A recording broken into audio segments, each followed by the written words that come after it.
This podcast will focus on an introduction to the codebook.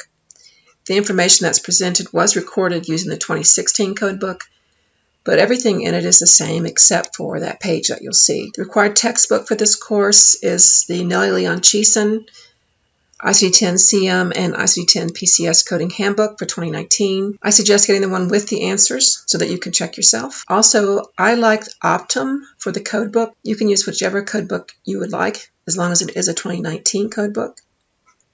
I like Optum because there are many illustrations in it that I think are very helpful, especially when you're first beginning to code.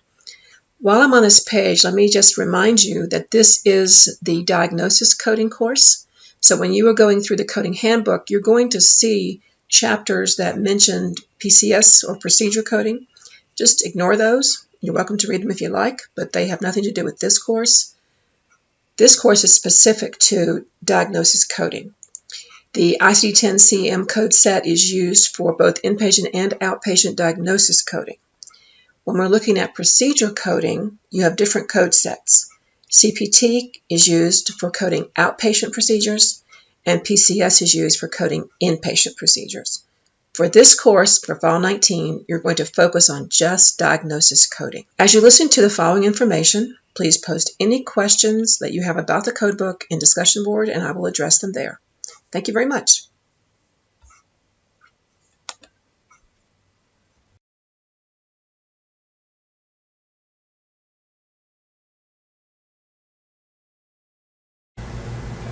Hi everyone, it's Cindy Johnson, your instructor for HIT 221, and I wanted to just go through the code book and see if we can't get you a little more familiar with that.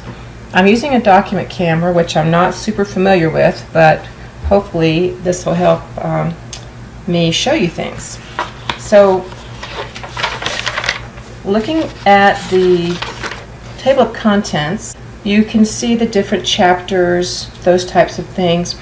But pay attention to here where we look at the steps to correct coding, the format, the punctuation, the abbreviation, the additional conventions, different ways that the code book uses edits and color, the guidelines, which we'll spend a lot of time on this semester getting very familiar with guidelines, and then the various tables. There's an index to diseases and injuries, which we just refer to as the index when I tell you to look at the alphabetical index. That's what I'm referring to. Then there's a Neoplasm Table, which is neoplasms or cancers. We learn to use that table, a table of drugs and chemicals, index to external causes, and then we actually start the tabular. So you'll see when you read the codes, the steps to coding, you start with looking up a main term in your alphabetical index, and then you take the code that you are given, and then you look that code up in your tabular. And the tabular is divided into the various chapters. And you will notice that the chapters, Chapter 1 is certain infectious and parasitic diseases, does not correspond to Chapter 1 in the coding handbook. So just be aware they don't correspond, and look for references in the assignment schedule that tell you which chapters. For example, Chapter 14 in the coding handbook corresponds to Chapter 1 in the code book. Some history of ICD-9. These notes here where it talks about the inclusion terms and excludes 1, excludes 2, these are really important. So don't just gloss over the punctuation and the instructional notes, because really they are like if you're driving a car, and I'll try to make that analogy throughout the course. If you're driving a car and the speed limit changes, or there's a caution sign, that's what instructional notes are. They're giving you instructions for how you move forward in finding your code.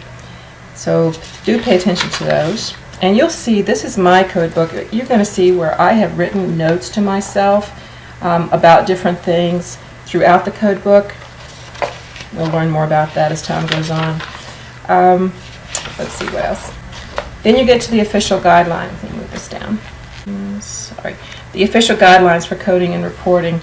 And again, we will talk about guidelines over and over and over. The only way you know or learn a guideline is to use it.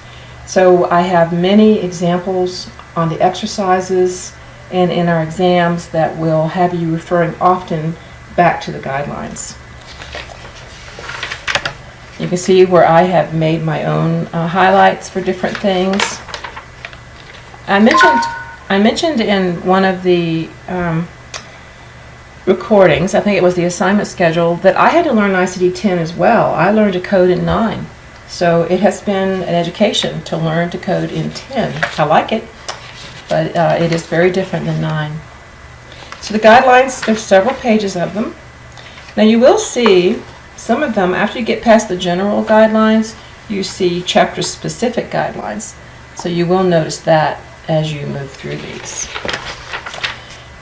I also wanted to show you my tabs. I tab everything because it helps me find things quicker. So you can have your own system of how you want to tab. I identify the index, the alphabetical index, and then I just have a couple of alphabet letters, like this is the letter D in the index, the letter F in the index, P for pregnancy in the index, just to kind of give me a quick thumb. And that is all of the alphabetical index. Then I have a tab for the table of neoplasms. Here, I call it the neoplasm. And that's where we start with this neoplasm table. Again, you see I have some notes up here. This very same note is in here, but it's just written so small. So if I really want to remember something, I'll make an extra note up here at the top to help me remember. We'll learn more about the neoplasm table when we get to chapter 2 in the code book. Let me see if I can show you. See here how we have malignant primary. This is when the primary cancer is in a certain organ. Malignant secondary. This is when the cancer has metastasized from this organ to a secondary organ. Cancer in situ, which is a description that the doctor is going to be giving you. Benign is a cancer that's benign. Uncertain, you will rarely use this code. Almost certainly the doctors are going to tell you it's either benign or malignant. Unspecified behavior, I've never used this column, but I'm sure it's there for a reason. But just to be aware that for the most part, you're going to be using these first 4 columns when we get to the table of neoplasms. Then if we move to my next tab, after neoplasms, I have drugs and chemicals right here. The table of drugs and chemicals. So I'm going to come back up here. And what I want to bring to your attention here, let me adjust this camera. You would be, when we get to this point, you'll be looking up substances, and then you'll be looking at these headings. And the first one is an accidental poisoning, which is unintentional. Then the second column is an intentional poisoning to harm yourself. Then a poisoning for an assault where you're harming someone else. A poisoning is undetermined, in other words, we don't know who's hurting who. And then the adverse effect is a drug that's taken in the correct dose, but this patient has a reaction to it, adverse effect. And underdosing is when a prescription has been written, but the patient's not using it the way it's been prescribed. So we'll learn a lot more about this. I just wanted to bring this table to your attention as we're going through the code book. My next tab is external causes, right here. Another table. And again, this will make a lot more sense when we get to these chapters, but I just wanted to kind of walk you through the code book so you can see it does have some order. It's just a very large book. And then I start with the letter A for chapter 1. In the back of the book, I want to show you a couple of things. In the very back, I have, there's illustrations. The peripheral nervous system is here. So I have PNS for peripheral nervous system. This is going to be your sense organs. So just don't forget about these things in the back of the book.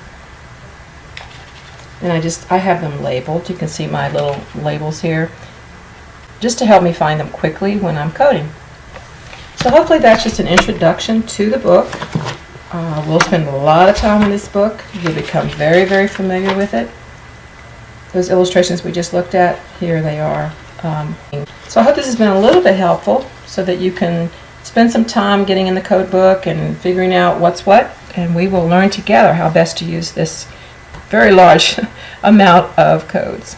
Thank you and have a good morning. Bye-bye.